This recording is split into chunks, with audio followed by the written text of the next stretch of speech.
noite, amados irmãos e irmãs. Com alegria, nós nos reunimos aqui hoje, nesta segunda-feira, dia 5 de outubro de 2020, para mais uma aula de formação teológica, no qual nós queremos aprofundar o nosso conhecimento na Palavra de Deus. E para isso, queremos dar as boas-vindas a você que entra hoje pela primeira vez para nos acompanhar. E aqueles nossos amigos e amigas que já nos acompanham há algum tempo. Nós somos da ACA, Almeida Consultoria e Assessoria Educacional. Se você gostaria de fazer algum contato conosco, sendo nosso benfeitor ou adquirindo nosso material, entre em contato conosco através do nosso telefone, que é o 439-9196-7110. Por isso, vamos agora iniciar a nossa aula invocando a presença da Santíssima Trindade. Em nome do Pai, e do Filho, e do Espírito Santo. Amém. Vinde, Espírito Santo, enchei os corações dos vossos fiéis, e acendei neles o fogo do vosso amor. Enviai o vosso Espírito, e tudo será criado, e renovareis a face da terra. Oremos. Deus, que instruístes os corações dos vossos fiéis, com a luz do vosso amor, fazei que apreciemos retamente todas as coisas, segundo o mesmo Espírito, e gozemos sempre da sua consolação.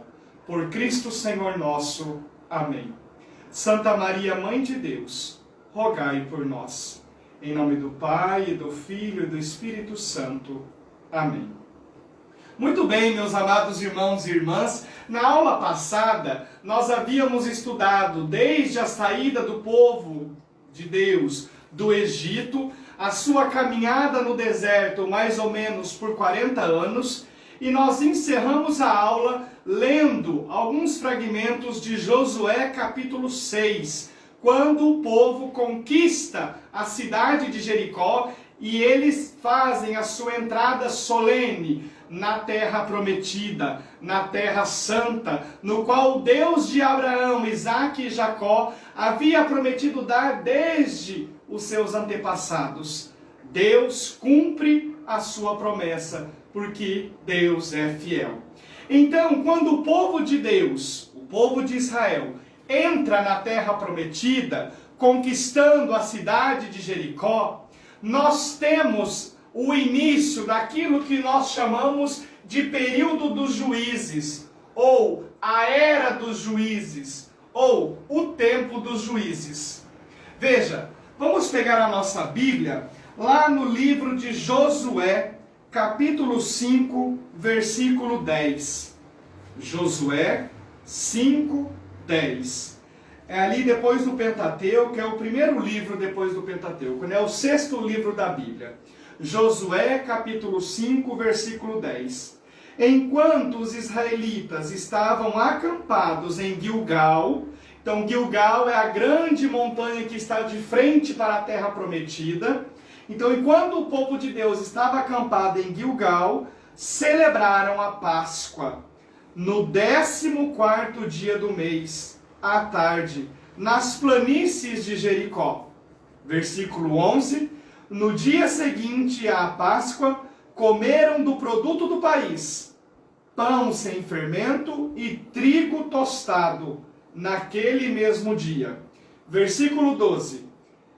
Ao comerem o fruto da terra, no dia seguinte, cessou o maná. E os israelitas não tiveram mais o maná, mas comeram do fruto da terra de Canaã naquele ano. Veja que interessante. Deus havia mandado o maná, o pão vindo do céu, né, um alimento dado por Deus, durante toda a estada do povo de Deus no deserto, rumo à terra prometida. Segundo a historiografia bíblica, essa caminhada durou mais ou menos 40 anos. Então, por todo este tempo, o povo de Deus foi alimentado por Deus com o pão, com o maná vindo do céu. Quando o povo está de frente para a terra prometida, nas planícies de Jericó, eles celebram a Páscoa, porque antes de saírem do Egito, Deus havia dado esta ordem de celebração da Páscoa. O povo de Deus, então, celebra a Páscoa, o Pessá, E ali nós temos o fim do maná. Isso significa para nós que a graça de Deus nos acompanha durante toda a nossa caminhada neste mundo.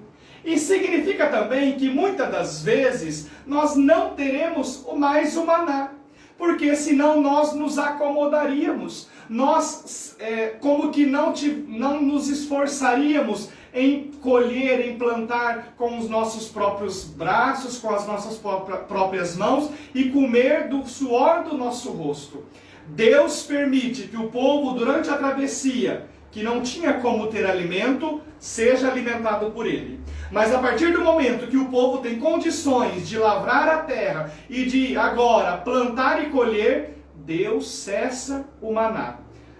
Isso cabe uma reflexão para nós, cabe até mesmo um retiro, não é verdade? Quando muitas vezes nós pensamos que Deus nos tira algo, mas Deus permite que nós sejamos tirados de algum benefício, de algum bem, para receber um bem maior, para que nós também possamos conquistar com o nosso esforço, com o fruto do nosso trabalho, aquilo que também é graça de Deus.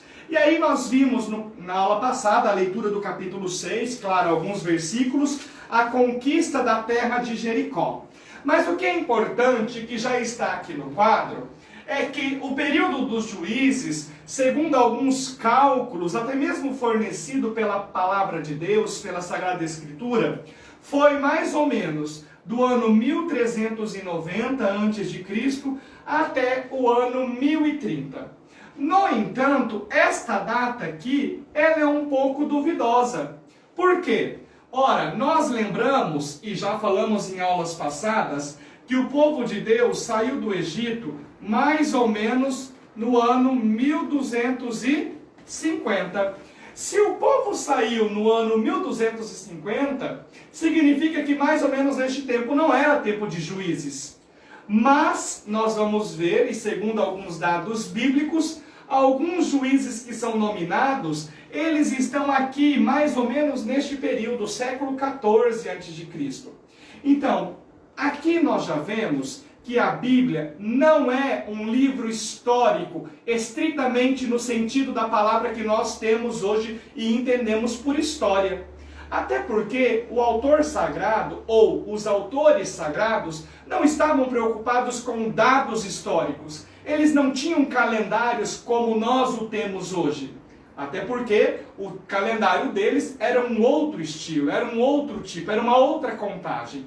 Mas, se nós formos tomar biblicamente, nós podemos situar o período dos juízes entre os anos 1390 e 1030. No entanto, nós sabemos que essa data aqui possivelmente não é uma data verdadeira. Por quê? Porque nós sabemos que o povo saiu mais ou menos no ano 1250. Então, antes de 1250, certamente não existia juízes em Israel, no povo de Israel, na formação do povo. Então esta data aqui, ela não é muito garantida, embora, biblicamente, fazendo as contas, nós cheguemos a esta data. Agora, esta data aqui, de 1030, marca o fim do período dos juízes, o fim da era dos juízes. Por quê? Porque em 1030 nós temos a primeira vez que o povo de Israel pede um rei ao profeta Samuel, ou ao juiz Samuel, não é? Então o povo ali no ano de 1030, descontente com os juízes, que nós vamos ver por que havia este descontentamento. Então 1030 é o fim da era dos juízes e ao mesmo tempo dá início, no ano de 1030, a era dos reis, né? O tempo da monarquia, que nós vamos estudar na aula que vem. Bem, aí então nós vemos que esta figura dos juízes, ela tinha uma tríplice representação. Quem era o juiz em Israel? O juiz, ele tinha uma liderança, um poder religioso, um poder político e um poder militar. Haja vista que nós não tínhamos rei. Nós estamos na era que o povo acaba de entrar na Terra Prometida e vão se organizar em tribos. Então, o período dos juízes está inserido dentro do sistema tribal. Nós já vimos em aulas passadas que os 12 filhos de Israel vão formar as 12 tribos de Israel. E quando entram na terra prometida, estas 12 famílias, estes 12 clãs, se organizam em tribos, em 12 tribos. Portanto, o sistema dos juízes, da governabilidade dos juízes, está inserido dentro deste sistema tribal. E aqui, dentro destas 12 tribos, nós vamos ter 12 juízes. Um juiz para cada tribo. Nós vamos ver a seguir alguns nomes que certamente foram sucedidos, porque os juízes não eram eternos, não é verdade? Se a gente perceber aqui, nós temos um período longo, né, de regime sob a autoridade dos juízes. Então, nestas 12 tribos vai ser constituído um juiz para cada tribo. E este juiz, cada juiz, tinha um poder religioso. E aqui a religião, ela é descentralizada. Isso é muito importante. Você que nos acompanha e tem a nossa apostila, pode conferir isso lá na nossa apostila, quando nós marcamos e referenciamos que o poder religioso que os juízes exerciam era um poder descentralizado. Ou seja, até então não havia templo. Isto é muito importante. O nosso quadro aqui ele é pequeno, né? Mas nós precisamos fazer uma anotação aqui que o poder religioso era descentralizado. Isso significa que não havia templo. Então, como que era feito as celebrações? Nas tribos, nas casas, nos clãs. Cada juiz com o seu clã, cada clã com a sua família, cada família com os seus membros, celebrava as leis judaicas, celebrava as festas judaicas. Não se tinha a obrigação de ir ao templo. Por quê? Porque neste tempo nós não temos templo. Então, agora as celebrações acontecem nos clãs, nas famílias. Com a monarquia, sobretudo depois com Salomão, nós temos a centralização do poder religioso no templo. Aquilo que era celebrado nas casas, nas famílias, as liturgias judaicas, as solenidades, as festas, agora vai ser realizada no templo.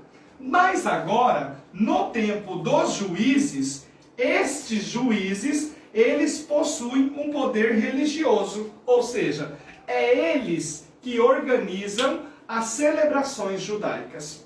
Mas também esses juízes têm uma liderança política. Embora eles não sejam constituídos propriamente dito como governadores, porque agora nós temos um período dentro do sistema tribal que não tem uma governabilidade como nós entendemos no dia de hoje. Então, por exemplo, cada tribo não tinha um prefeito, um governador, um presidente ou um rei. As tribos se organizavam através e em torno dos juízes. E as decisões eram tomadas em comunidade, em consenso, mas sempre tendo à frente um juiz. Então, a palavra juiz já está dizendo, né? Aquele que julgava as ações do povo. Julgava no sentido de, isto é bom, isto é ruim. Vamos por este caminho, vamos por aquele. Mas toda a decisão política dos juízes era tomada em comunidade. Se tinha assembleias, como nós vamos ver mais à frente no capítulo 24 de 1 Samuel. Então veja, o poder religioso, o poder político e também os juízes tinham a liderança no poder militar. Quando nós ouvimos falar de terra prometida, nós ouvimos falar que a terra prometida era uma terra que manava leite e mel, ou seja, uma terra de fertilidade, uma terra de facilidades, não é? No entanto, ali no capítulo 6, capítulo 7, e ali do capítulo 6 e 7 de Josué em diante, nós vamos ver que o povo, as 12 tribos, precisam lutar. Contra quem? Contra os povos vizinhos, contra as nações vizinhas que querem invadir o seu território, que querem tomar o território. Haja vista que neste tempo, ter terra, possuir terra, significa possuir poder. Então, o povo que possuía mais terra era o povo mais poderoso e, portanto, era o povo que dominava outros povos. O povo de Israel, que acaba de se instalar na terra prometida, é um povo que agora se sedentariza, é um povo que está agora situado fisicamente numa localização geográfica. Este povo agora precisa se armar, precisa constituir um exército para lutar, quando necessário, contra os adversários. Então, isso é muito importante reter. Os juízes tinham um poder religioso, que era descentralizado, um poder político, que era tomar as decisões na comunidade, e um poder militar, que organizava o povo para a guerra, para a revolução, quando eles se sentiam atacados, ou também para conquistar outras terras, né? Outros territórios. Então, por exemplo, o reino de Israel ao norte e ao sul foi conquistado pelo povo através de um grupo militar. Depois, um fato bastante importante, ou alguns fatos bastante importantes que nós precisamos compreender desta era dos juízes, deste período dos juízes, é que, neste tempo, a terra era uma herança familiar. Então, uma vez que o povo entrou na terra prometida, com o tempo, com as conquistas, o povo dividiu a terra prometida em 12 territórios, em 12 pequenos clãs, que depois vai se tornar reinos, né, com a monarquia. Mas neste tempo dos juízes, a terra era uma herança familiar. E cada tribo cultivava a sua terra, lavrava a sua terra. Depois, o trabalho era comunitário. Por quê? Justamente por causa do sistema tribal. A comunidade, o clã, se organizava ao redor da sua própria família. Então, as famílias trabalhavam comunitariamente. Isso significa e nos dá a dimensão de que tudo era posto em comum. Tudo era repartido na comunidade. Até porque os bens eram divididos. Então, vamos lá. Se produzisse arroz, por exemplo, vamos enculturar a compreensão da palavra de Deus para o nosso dia a dia. Pensemos que a terra prometida fosse o Brasil. E o Brasil fosse dividido em 12 territórios. Os 12 reinos, as 12 tribos de Israel. E as tribos começassem a produzir arroz, feijão, soja, milho. Então, tudo que era produzido, os bens que era produzido, era dividido igualmente entre as tribos. Então, não havia acúmulo de excedentes por parte do povo, certo? Tudo era dividido.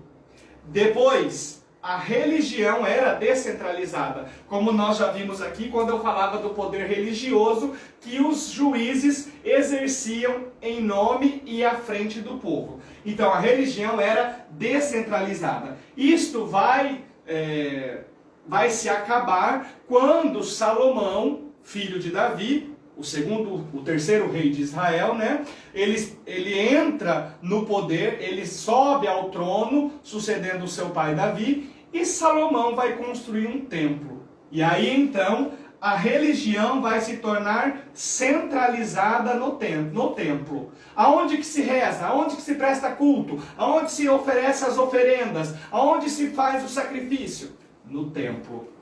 Mas agora, no período dos juízes, a religião é descentralizada. E os líderes religiosos são os pais e as mães. Claro, tendo a averiguação, né, sendo cuidados, amparados pelos juízes. Mas os líderes religiosos são os pais e as mães de famílias. São eles que exercem o culto. Quando a religião for para o templo, agora quem realiza o sacrifício, a oferta, etc., as orações, vai ser o sacerdote. E depois do exílio da Babilônia, lá no século VI a.C., 586 mais ou menos, depois do exílio da Babilônia, quem é que vai exercer o culto? O sumo sacerdote. Então, no tempo do pós-exílio da Babilônia, nasce a cultura dos sumos sacerdotes. Então, neste tempo, a religião é descentralizada, os líderes religiosos são o pai e mãe. Então, não existe sacerdotes. Embora que, se nós formos ler o livro de Deuteronômio, e até mesmo às vezes o livro de Josué, nós vamos encontrar a figura do sacerdote. E aqui é preciso compreender a palavra de Deus. Por que é que nós encontramos a instituição do sacerdócio, por exemplo, lá no livro de Levítico? Algumas citações de Deuteronômio. Nós poderíamos nos perguntar, ué, mas o livro de Deuteronômio não está lá no tempo de Moisés? Moisés está mais ou menos aqui, ó, no ano 1200, século 13 a.C. A monarquia nasceu por volta do século 11, 200 anos depois. Por que é que então os escritos que está aqui na época de Moisés falam de monarquia, se a monarquia só nasceu 200 anos depois? Justamente porque o Pentateuco, os 5 primeiros livros da Bíblia, não nasceram exatamente neste período da saída do povo do Egito, com a liderança de Moisés. Mas eles nascem aqui por volta da Era dos Reis, quando os reis contratam escribas para escrever a história da monarquia. Claro, se eu sou o rei, por exemplo, Salomão, Davi, eu quero deixar o meu legado, então eu contrato escribas para escrever ao meu respeito. Ora, mas para dar legitimidade ao reinado, eu preciso me remontar ao passado. Eu preciso colocar palavras na boca de Moisés, o grande profeta escolhido por Deus, para dar legitimidade à monarquia. Mas isso nós vamos estudar na aula que vem. Hoje, cabe-nos saber que, durante este período, não havia sacerdote. Não havia. Os líderes religiosos eram os pais e as mães de família.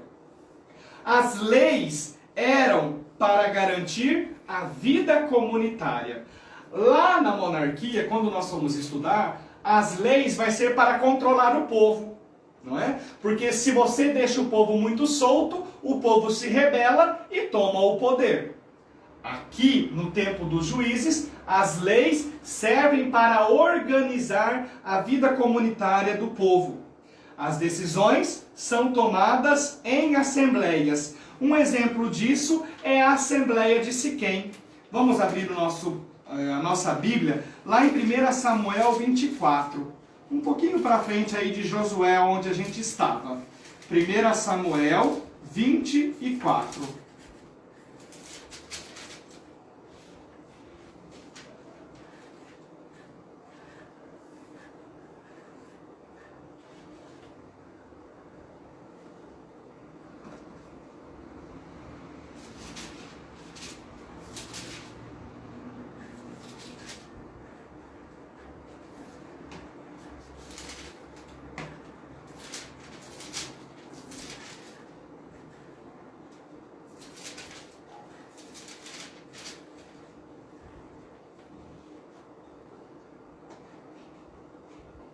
Desculpa, é Josué. Josué 24.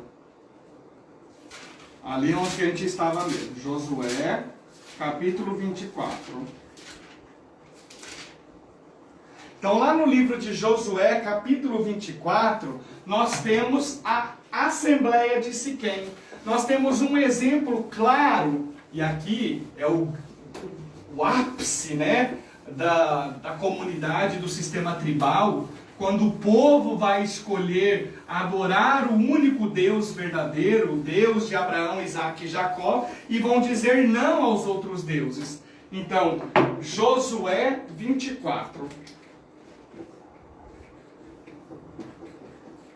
Do versículo 1, é o capítulo quase que inteiro, né? Mas nós vamos ler do 1 até o capítulo 13, né? Do 1 ao 13.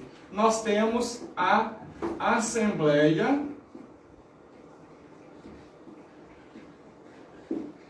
de Siquém.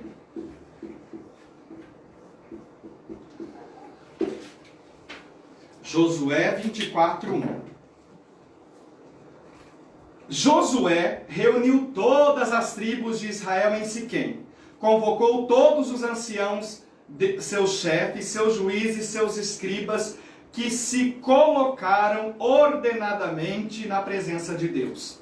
Disse então Josué a todo o povo: assim diz o Senhor, o Deus de Israel: além do rio habitavam outrora os vossos pais, Taré, pai de Abraão e de Nacor, e serviram a outros deuses.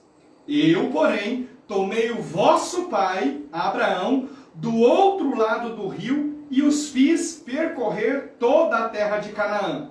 Multipliquei a sua descendência e lhe dei Isaque. A Isaque dei Jacó e Esaú.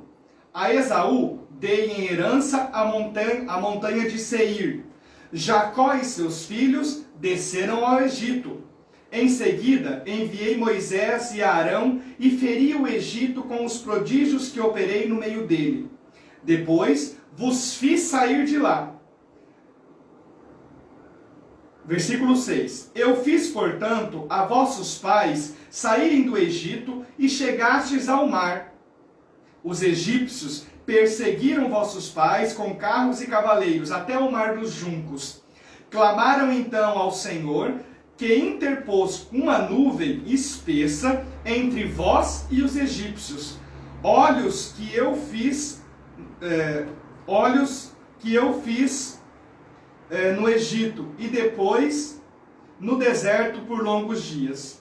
Daí eu vos fiz entrar na terra dos amorreus, que habitam além do Jordão. Eles vos fizeram guerra, e eu os entreguei nas vossas mãos, e assim tomastes posse da sua terra, pois eu destruí diante de vós. Levantou-se então Balaque, o filho de Sefor, rei de Moabe, que fez guerra a Israel, e mandou chamar Balaão, filho de Beor, para vos amaldiçoar. Eu, porém, não quis ouvir Balaão.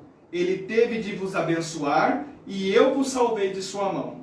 Em seguida, passastes o Jordão, para chegar a Jericó. Mas os chefes de Jericó vos fizeram guerra: amorreus, ferezeus, cananeus, heteus, gergeseus, heveus e jebuseus. E eu os entreguei em vossas mãos. Enviei vespas diante de vós, que expulsaram de vossa presença os 2 reis amorreus, o que não deves nem à tua espada, nem ao teu arco. Dei-vos a terra, que não exigiu de vós nenhum trabalho, cidades que não construístes e nas quais habitais, vinhas e olivais, no quais plantastes e do quais comeis. Então veja, Deus está falando ao seu povo, reunido lá em Siquém, eles estão organizados em assembleia, e Deus está falando ao seu povo, pela boca do profeta agora, pela boca de Josué, todos os bens que Deus havia feito. Eu fiz isso, fez aquilo. Deus falou ali o nome de vários povos, né? Vocês lutaram contra vários povos e ganharam. Eu vos fiz ganhar. Versículo 14. Agora, pois, temei o Senhor e servi-o na perfeição e na fidelidade. Lançai fora os deuses, aos quais serviram vossos pais, do outro lado do rio, no Egito, e servi ao Senhor. Aí Deus vai continuar falando.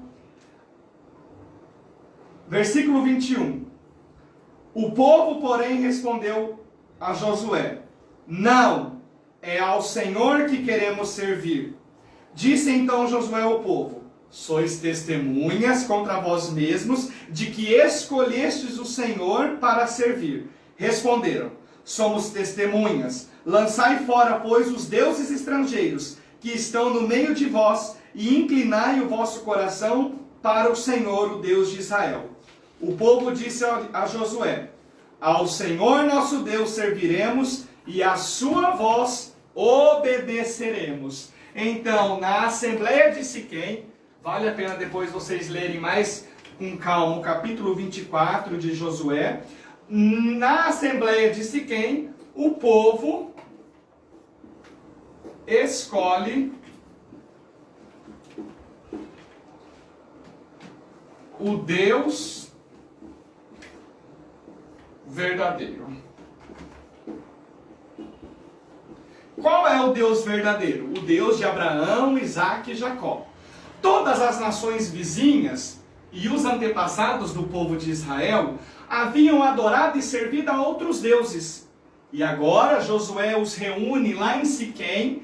Deus faz uma lembrança com o povo de tudo aquilo que ele havia feito pelo povo de Deus, pelo povo de Israel.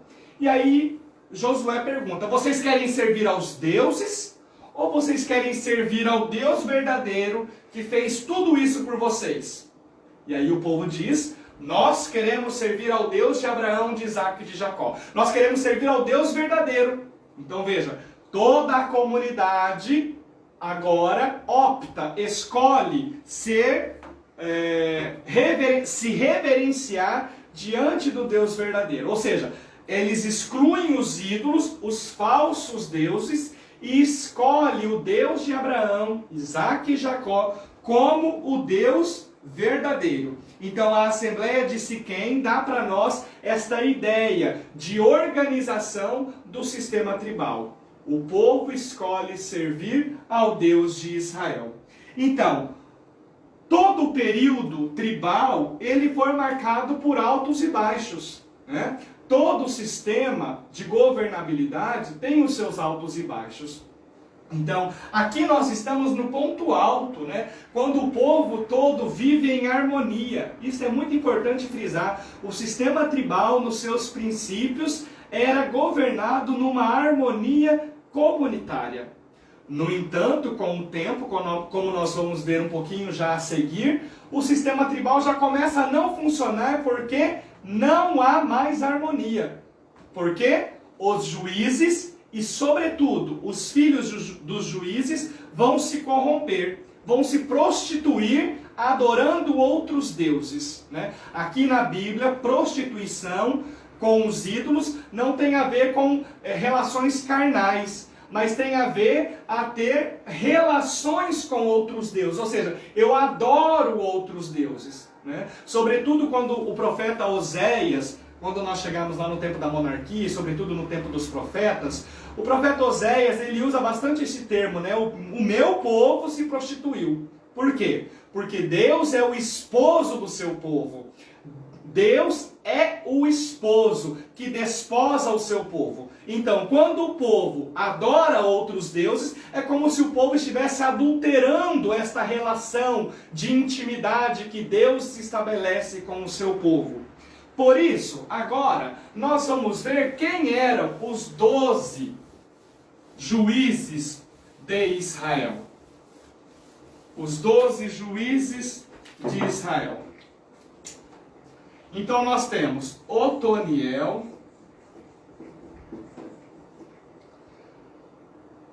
Eude, isso tudo lá no livro dos juízes, né? Se nós abrirmos lá depois do capítulo 1, nós vamos ver os nomes dos juízes.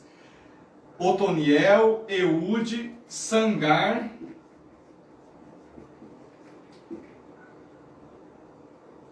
Débora. Olha, nós temos uma mulher. Depois, Gideão. Gideão a gente conhece, né? Tola,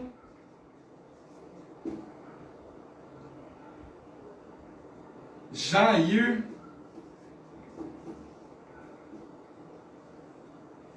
Abdon,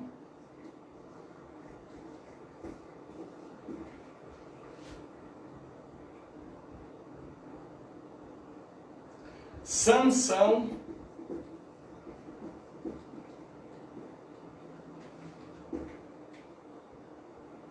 Eli,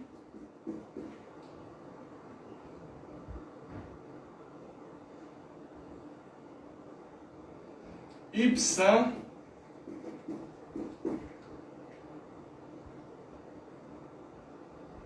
Jefté,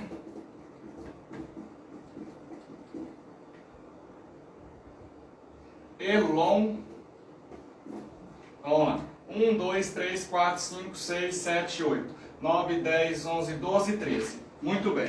Rodrigo, por que tem 13? Porque ele é da tribo de Judá. Desculpa, da tribo de Israel. Como também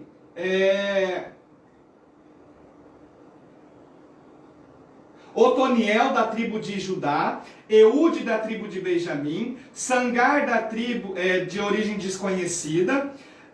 Depois nós temos Débora da tribo de Efraim, Gideão da tribo de Manassés, Tola da tribo de Zacar, Jair da tribo de Efraim, Sansão da tribo de Dan e Eli da tribo de Israel. Aí com o envelhecimento, né, dos juízes, e aí nós podemos abrir lá no livro dos Juízes, Juízes capítulo 1.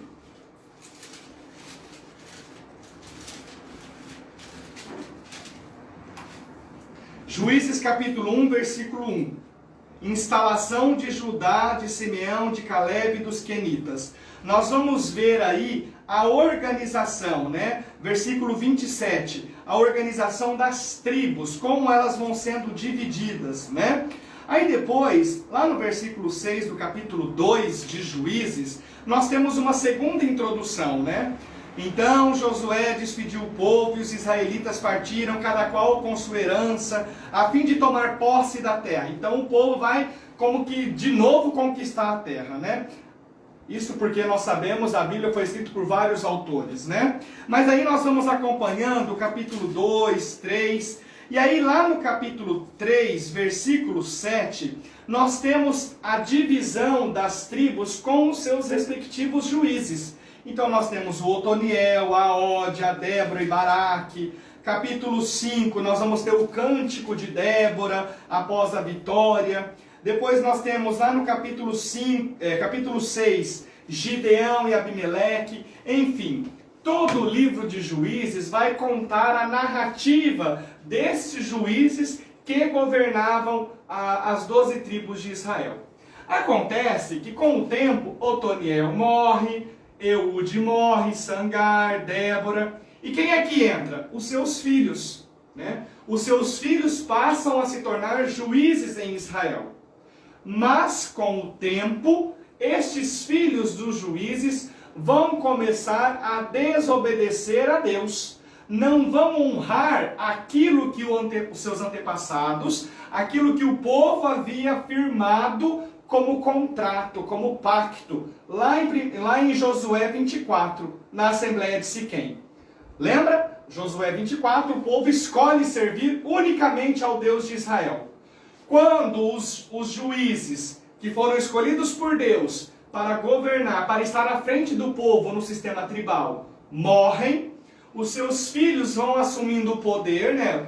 Vão se tornando juízes, e eles vão se tornando corruptos, e eles vão se tornando prostitutos, no sentido de que vão adorar outros deuses. E aí, aquilo que era de bem começa a ser ruim. A terra de um começa a produzir mais que a terra de outro. Então imagine você, a tribo de Judá começa a produzir mais que a tribo de Manassés, que a tribo de Zacar, que a tribo de Zabulon. Por quê? Porque a tribo de Zabulon é menos equipada com equipamentos agrícolas. Porque a tribo A, a tribo B, a tribo C se organizaram e fizeram instrumentos de trabalho melhores que as outras tribos. E logo, eles vão começar a produzir mais. E aí, tudo aquilo que era partilhado vai começar a ser acumulado. O acúmulo de bens não era mais partilhado na comunidade. Vai se instalar agora, então, um egocentrismo, um egoísmo que não divide, mas que retém, que acumula. E tudo isso vai colaborando, vai sendo pontos importantes para que o povo chegue, daqui um pouco, a pedir um rei. O povo vai se tornar tão insatisfeito com o sistema tribal que o povo vai pedir um rei para Israel, para governar a si mesmo, né?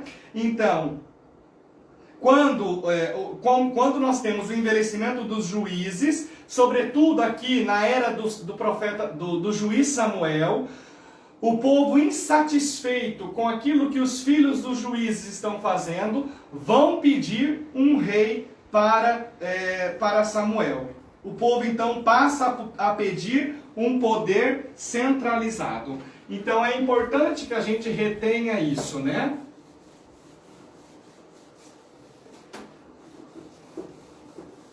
Então, na era dos juízes, nós temos um poder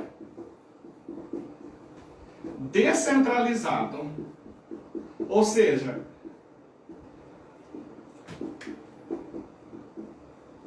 existe um juiz, mas toda decisão é tomada na comunidade.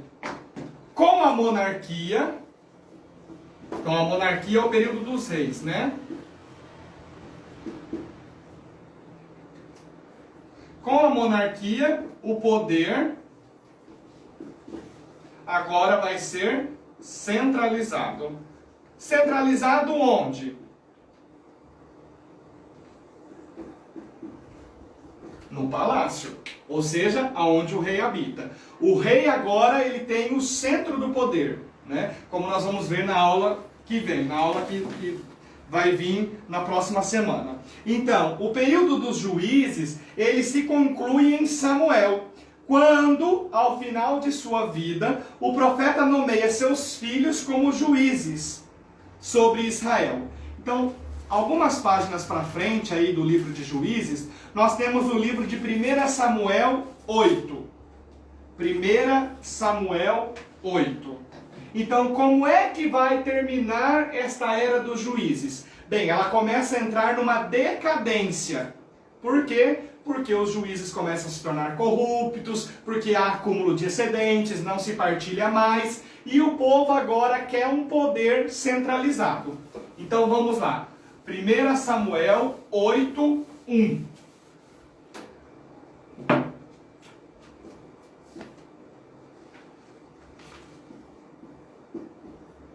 O que nós vemos aí em 1 Samuel? O povo pede um rei.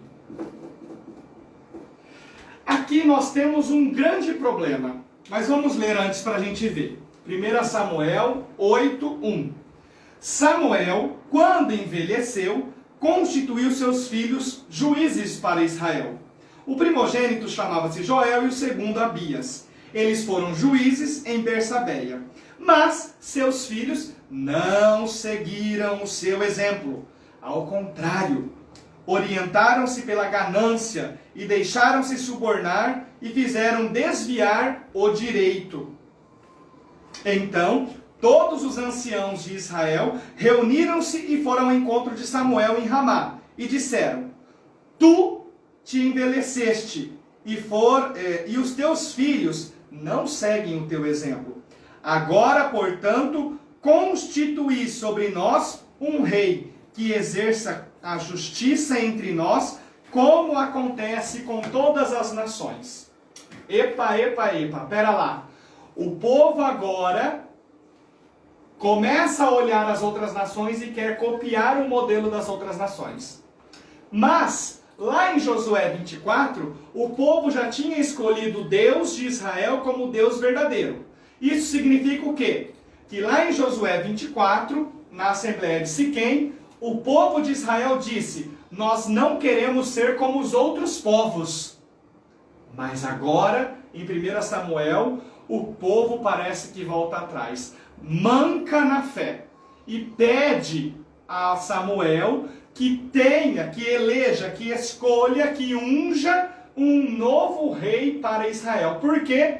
Porque nós queremos ser como os outros povos de Israel. Acontece que nós temos alguns salmos, e nós vamos ver isso na aula que vem, que diz respeito da monarquia, mas aqui a gente já pode adiantar. Quem é que era o rei de Israel?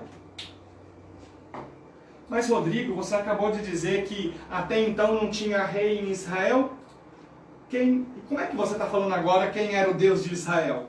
Veja, o único Deus de Israel, e nós temos alguns salmos de realeza, o único rei de Israel era Deus. Quem é que reinava sobre Israel? Deus.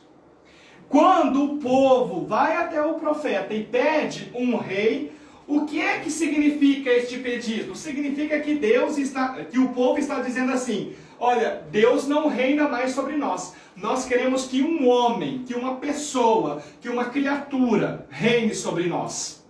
Isto é como que virar as costas para Deus. Isto significa que Deus, de algum modo, na mentalidade do povo, deixa de ser o único rei verdadeiro, o rei de Israel. Então, em Samuel capítulo 8, versículo 6. Constituí sobre nós um rei, para que exerça a justiça entre nós. Então veja, o povo agora pede um rei. Versículo 7. O Senhor, porém, disse a Samuel: atende a tudo que diz o povo, porque não é a ti que eles rejeitam, mas é a mim que eles rejeitam, porque não querem mais que eu reine sobre eles. Que dor no coração, minha gente! Chega até a me arrepiar as palavras do Senhor, porque Deus fala pela boca do juiz Samuel, né? Olha, escolhe para eles um rei, porque não é a vocês que eles rejeitam, mas é a mim que eles rejeitam. Então, quando o povo pede um rei, o povo não está rejeitando o sistema tribal governado pelos juízes, mas no fundo, e isso não sou eu que falo, é a palavra de Deus, Deus mesmo diz: o povo no fundo, rejeita a mim. É a mim que eles rejeitam. Versículo 8. 1 Samuel 8:8. Tudo o que tem feito comigo, desde o dia em que fiz subir do Egito até agora, abandonaram-me e serviram outros deuses, e assim fizeram contigo. Agora escuta a voz deles, mas solenemente lembra-lhes e explica-lhes o direito do rei que reinará sobre eles. Então aqui no capítulo 8 em diante, nós vamos ter algumas instruções, sobretudo ali a partir do versículo 10, quando Samuel vai expor para o povo as consequências de ter um rei. Então veja, quem é que pede um rei? O povo. E aí nós temos um ditado que diz assim: a voz do povo é a voz de Deus. E eu pergunto, meu amado amigo, meu irmão, minha irmã, a voz do povo é a voz de Deus? Não. A voz do povo não é a voz de Deus. Por quê? Porque o povo pede um rei. Mas pedir um rei significa virar as costas para Deus. E ali no capítulo 8, a partir do versículo 10, Samuel vai expor as consequências, sobretudo negativa, de se ter um rei. Mas o povo colocou isso na cabeça, está inculcado. Queremos um rei, queremos um rei, queremos um rei, queremos um rei. E eles vão virar as costas para Deus e vão escolher o seu primeiro rei, que vai ser Saul, né? E nós vamos ver que também não vai dar certo. Veja, eles pedem um rei porque no fundo eles querem justiça. E aqui tem um termo muito caro na Sagrada Escritura, sobretudo no tempo dos profetas. né? Quando os profetas que são escolhidos por Deus para anunciar a justiça, a misericórdia, a bondade, mas para denunciar a corrupção dos reis, tudo vai ser embasado na justiça. Então aqui nós temos um termo muito caro na Sagrada Escritura. O povo pede um rei para que este rei lhes faça justiça. Mas nós vamos ver nas aulas seguintes que também na era dos reis, na monarquia, não houve justiça. Então, a voz do povo não é a voz de Deus, porque muitas vezes a voz do povo é uma escolha errada. É uma escolha que não é pautada na escuta da palavra. Não é pautada na escuta daqueles que Deus escolheu. Porque veja, se o povo tivesse ouvido o profeta, eles não tinham escolhido um rei. No entanto, eles insistem neste pedido. Eles querem um rei para si. Então, em 1 Samuel 8:1, nós vemos o pedido de um rei, para que ele possa governar o próprio povo. As autoridades do povo, então, foram pedir a Samuel para que lhes escolhesse um rei que os liderasse. Por quê? Porque isso acontecia em todas as nações ao seu redor. Então, ao clamar um rei, o povo queria um novo sistema de governo. Então aqui, em 1 Samuel 8:1, nós temos o fim do sistema tribal. Com o fim do sistema tribal, cessa-se também o poder, a governabilidade dos juízes. Então nós temos o encerramento de um sistema de governo, a era dos juízes, e nós temos o início de uma nova era, a era dos reis, um novo modelo de governo. Para quê? Para que os unificasse debaixo de um mesmo comando. Se no sistema tribal nós tínhamos 12 comandos, agora com a instalação do sistema da monarquia, nós vamos ter um único poder, centralizado em torno da figura de Deus. Por trás deste pedido, então, há uma rebeldia do ser humano em relação a Deus. Há uma rebeldia para com Deus, uma espécie de virada humanista. Deus que está no centro de Israel, no centro da história, na liderança do povo, Deus que é rei, agora é como se o povo desse um golpe, e assumisse agora o poder.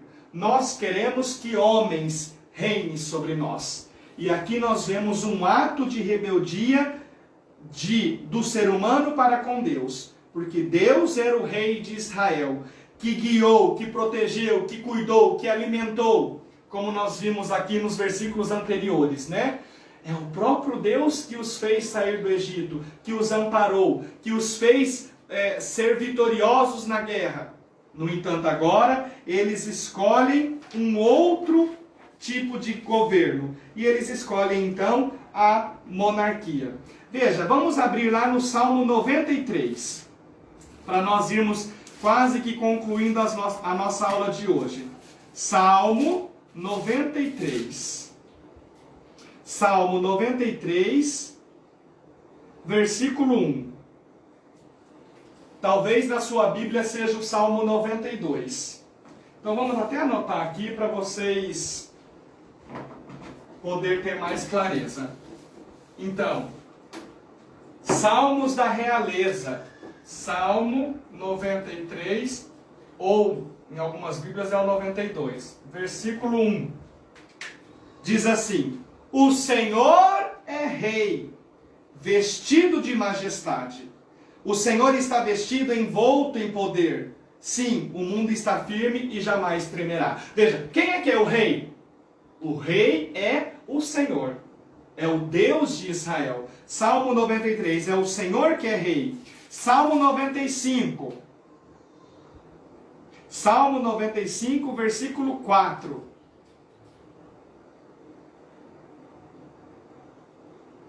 No versículo 3, na verdade.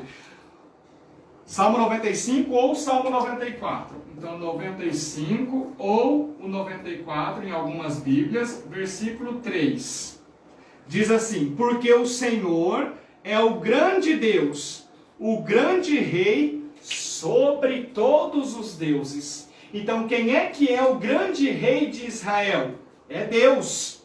Salmo 97, 1 ou 96. 97 ou o 96. Versículo 1. O Senhor é Rei, que a terra exulte e as ilhas numerosas fiquem alegres. Então, quem é que governa Israel? É o próprio Deus. Salmo 99. Salmo 99, 1. O Senhor é Rei, os povos estremeçam. Ele se assenta em querubins, a terra se abala. O Senhor é grande em Sião. Então veja, são salmos da realeza divina que mostra que o rei de Israel é Deus. Quando o povo pede um rei, é como se o povo virasse as costas para Deus. Nós não queremos que Deus governe sobre nós, não é? Interessante isso. Então vamos abrir agora, lá em 1 Timóteo 1,17. Lá no finzinho da Bíblia. 1 Timóteo 1,17. Nossa, lá no Novo Testamento, Rodrigo? Pois é. 1 Timóteo 1,17. Ao Rei dos séculos, ao Deus incorruptível, invisível e único, honra e glória pelos séculos dos séculos. Amém. Então veja, Paulo escreve uma carta a Timóteo e diz, ao Rei dos séculos. É como se dissesse assim, embora Israel tivesse um outro rei, o único rei verdadeiro, aquele que é o rei de todos os séculos, de todos os tempos, é quem? É o Senhor. Durante a história de Israel, eles tiveram outros reis, claro, tiveram reis humanos, mas no fundo, Paulo está dizendo, o rei verdadeiro, o único rei, é o rei de Israel. Então, voltando lá no livro de 1 Samuel 8, 20, para encerrarmos de fato a aula, 1 Samuel 8, 20.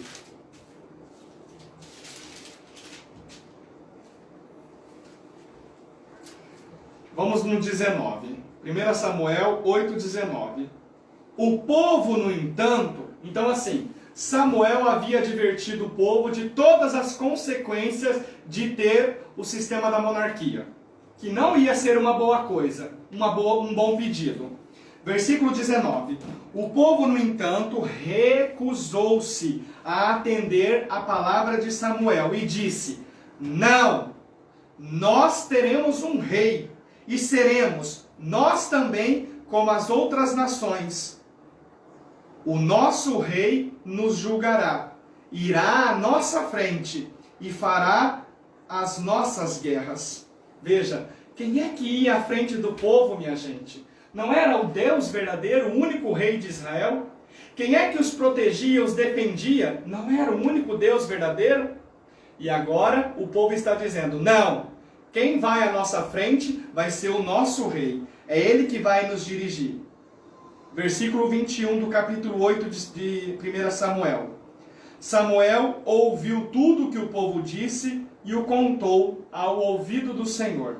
Mas o Senhor respondeu. Imagina o coração de Deus, a tristeza, né? Se nós pudéssemos colocar uma forma humana em Deus, né? Antropomorfizar Deus, né? Dar forma humana para Deus. Deus se entristece e ele diz, escuta a voz deles e faze reinar sobre eles um rei. Então Samuel disse aos homens de Israel, volte cada um à sua cidade.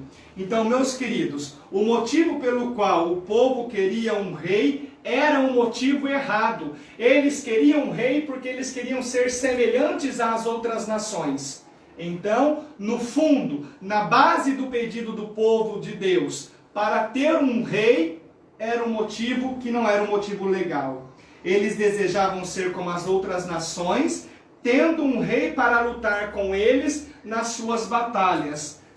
Mas, mesmo assim, Samuel fala, dá as instruções, e o povo vira as costas para o Deus de Israel. E assim, nós temos o fim do sistema tribal. O sistema tribal, se nós formos levar de acordo com as citações bíblicas, teve mais ou menos 349 anos. Então, o período dos juízes durou mais ou menos